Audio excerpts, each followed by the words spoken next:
జరిగినప్పుడు మీరు ఒప్పుకుంటా 100% ఒప్పుకోవాల్సి తీరాల్సిందే.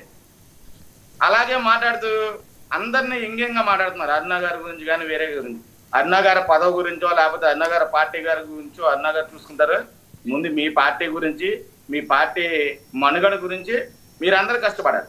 ఎందుకంటే వాళ్ళు ఆల్రెడీ అధికారంలో ఉన్నారు. 100 స్ట్రైక్ రేట్తో ఇవాళ ఇండియాలోనే మొట్టమొదటి పార్టీగా ఆ పార్టీ జనసేన పార్టీ ఉంది.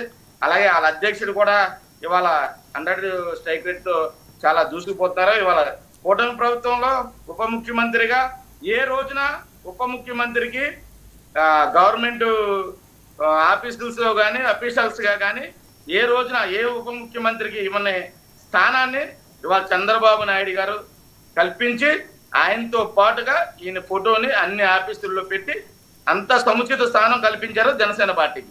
అది మీరు ముందుగా గుర్తించాలి. మీరు అది గుర్తించినప్పుడు జనసేన పార్టీ స్థాయి ఏంటో, జనసేన పార్టీ స్టామినా ఏంటి అనేది మీకు అర్థమవుద్ది. ఎందుకంటే గత ప్రభుత్వంలో కనీసం రాజోలు కాన్స్టిట్యున్సీలో ఒక్క సీటు గెలిచిన తర్వాత ఈ రోజున పవన్ కళ్యాణ్ గారు రాజకీయంగా ఎంత చైతన్యవంతులయ్యి లేకపోతే ఎంత ఆలోచించి ఎవరికి ఇవ్వాలనేది రేస్ గుర్రాలకు ఇచ్చి ఇవాళ 100% స్టేక్ రేటు తీసుకొచ్చిన ఘనత కూడా ఇవాళ పవన్ కళ్యాణ్ గారికి దక్కింది. కాబట్టి మనం అవన్నీ ఒప్పుకుని తీరాల్సిందే. కానీ ఏదో మనం డిబేట్ లో కూర్చున్నాం కాబట్టి మీకు చాలాసార్లు చెప్పి ఏదో మాట్లాడేస్తే మనం ఇది వల్ల అవదు. మనం ఏది మాట్లాడినా సరే ప్రజలకు చేరువేయాలి. అవన్నీ మనం మాట్లాడే విషయాల్లో అన్ని నిజాలు ఉండాలి. కనీసం నిజాలు అనేది మాట్లాడుకోవాలి. ఇప్పుడు మనం గెలుపుకోవడం అనేది జరుగుతుంది.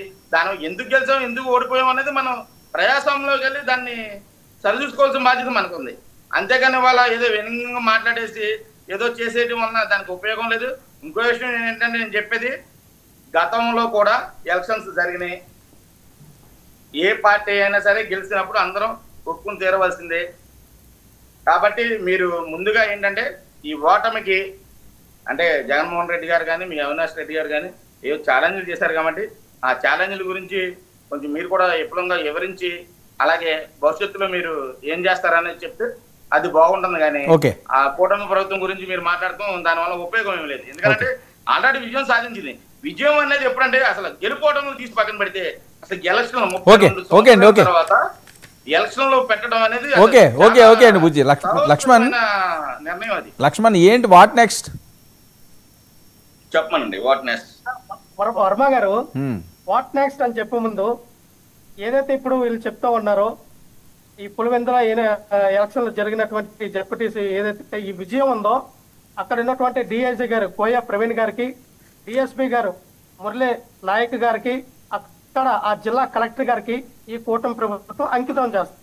ఎందుకంటే వాళ్ళు చూడండి ఎంత విచ్చలవిడిగా వాళ్ళందరూ ఉంటుండగానే ఈ రిగ్గింగ్ ఒక్కొక్కడు 10 వేసి 20 వేసి ఓట్లు 30 వేసి ఓట్లు లోపలికి వెళ్ళి ఈ విధంగా రిగ్గింగ్ చేశారు చూసారా.